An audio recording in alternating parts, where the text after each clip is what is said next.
sneaky bastard smash. Sneaky bastard smash.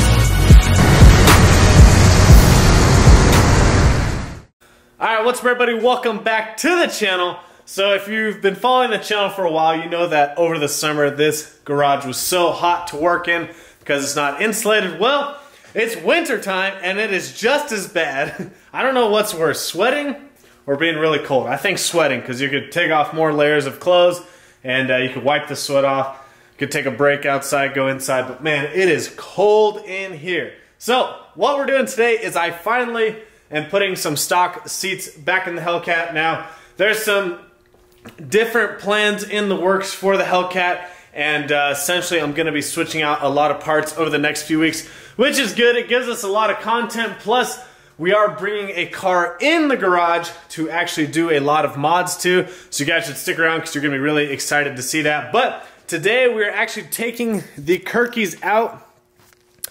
They are not currently for sale, but if someone wanted them, I wouldn't be opposed to selling them. But I'm taking the Mopar seat delete out, so that will be for sale.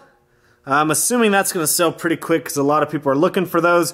And I'll be selling this Cypher harness bar because, like I said, I am putting the stock interior back in. So let's get to it. If anyone's wondering if it's worth it, it's absolutely worth it to put these Kirkies in. It saves, like, I think it was close to 150 pounds by doing both of them. And the cool thing is, I've shown this before, but it's only 4 bolts.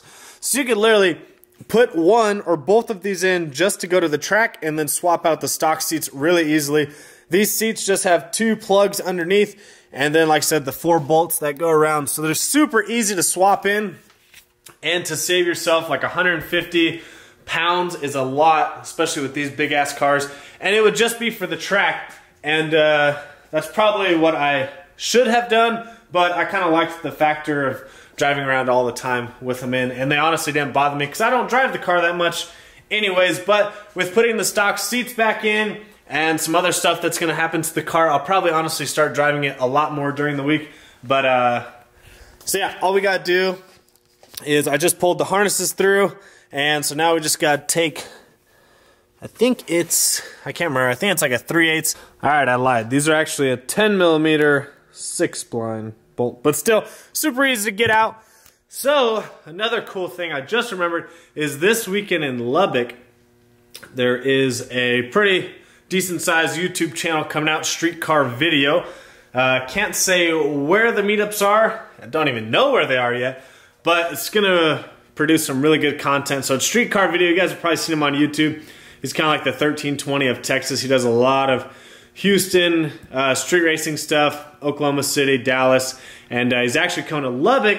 So we're gonna go over there, and hopefully Kevin's gonna get some runs in with his car in good old Mexico. And I'm gonna film also, so hopefully get you guys some really good content. We'll kind of see what cars are out in Lubbock and how fast they actually are.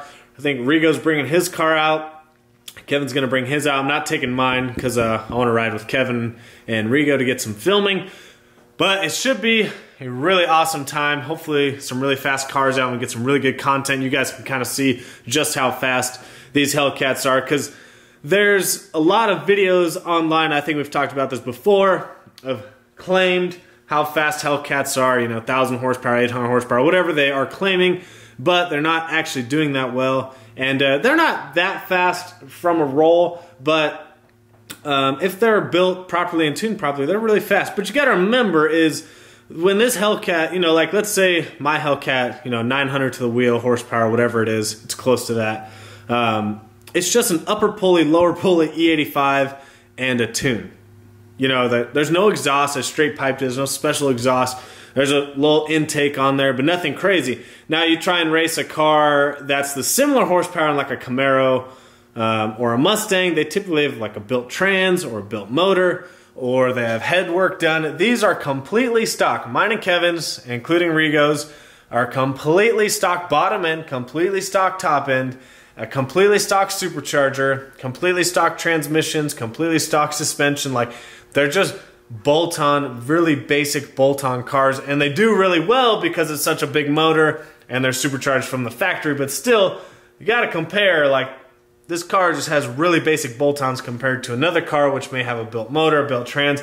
Someone commented the other day and they're like, so how did your car go 9.5? I figured you had a built motor and a built head. I'm like, what? It's a stock motor, man. That's what's really cool about these cars. Like, yeah, they're big and heavy, but they take to mods really well. If you have a good tuner and you do the right size pulleys, you get the right boost setup, they're really good cars and they take really well to boost. Obviously, they're heavy, but with few things like the seats, you know, just at the racetrack, or the seat delete in the back, some 15-inch wheels on the rear. No 15s up front, but 15s up front, like small things like that make a huge difference on this heavy of a car, because if you get this car around 4,000 pounds or under 4,000 pounds, it is a really, really fast street car. So that's all.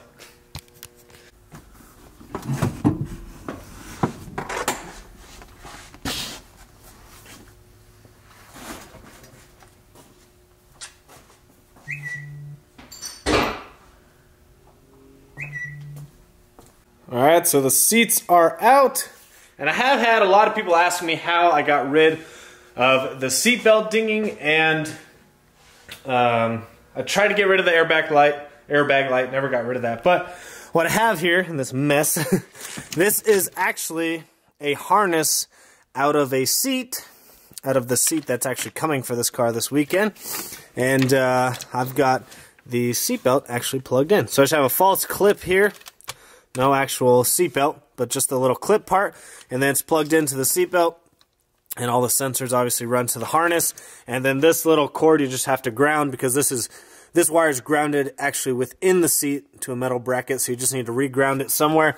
But this is what your harness looks like inside your seat. So that's where all the controls are from. This one obviously has more stuff to it because this side's a power seat, but they both have heated and cooled seats. And my favorite thing about taking the seats out is I get to be a little OCD and vacuum up all this dirt that always gets under your seats and is hard to reach. So if you ever want to clean your car, the best way to clean it, take the seats out, then you can really clean it. But if you ever want to see, or if you haven't seen, there is the Mopar rear seat delete, real similar to the Demon, just without the Demon logo, and then there's no cutout for the Demon harness. But this is a Cypher harness bar. Typically you wrap the seats around these belts, around these bars, but with the Crow Enterprises, the ones I bought, they actually take a bolt, so I just drilled a hole through the Cypher harness and then put a bolt through it. So if I sell this harness bar, I might have to sell it with this harness, that way you have the right style harness for the hole that I drilled into the bar. But that's pretty much it. The seat is out, or the seats are out. Now we can pull the seat delete out and we'll get the harness bar out of there. Alright guys, so everything is now out. We got the Kirky seats out, the Cypher Auto harness bar, the Mopar OEM seat delete, and I pulled the back door panels because it's a lot easier to get this rear deck piece off, then you don't have to bend it. So, I do have this OEM seat delete for sale. My email is down below if you're interested, and I possibly will have the Kirkys for sale. I just don't know about shipping them with the brackets because they get a little heavy with the brackets. So if you're in Texas and want these, might be something, or Oklahoma, we could meet up if you want them, if you're interested. But they do have planted Challenger seat brackets already, so you can just put these right in. They're good to go for a Challenger or Charger, I believe. So let's look at how naked it is in here. Woo! Empty! So now we can clean that out. So I do have the seats coming this weekend from my buddy Rigo. Shout out Rigo. They're black leather on the outside and they're Alcantara suede down the middle. Super nice seats. He currently has my sepia interior, which we're going to leave because it looks really good in his car. Almost looks better in my car. I really like the red with sepia. I didn't think I'd like that. And some people don't like the purple and the sepia, but I think that's also a good color combo. But I think his black will look really subtle in the Hellcat. And I did sell my front 15-inch wheels to a guy, Thomas, over in Oklahoma. He took the 15-inch fronts. Don't know what I'm doing. I am on the hunt for some stock wheels, though, if anyone's interested. Still have the 15-inch beadlocks in the back for sale. But I am on the hunt for some stock wheels because, like I said, I'm going to be driving my car a lot more often, so I want a set of stock wheels. But hopefully you guys enjoyed that little short video. Lots of content to come as we have a lot of stuff to do to the Hellcat. And like I said, we're taking delivery of another Hellcat this weekend so we can do some mods to it. And hopefully you guys enjoyed this video. Make sure you always comment, like, subscribe, follow me on Instagram and Snapchat at Bambi39. We'll see you guys on the next one.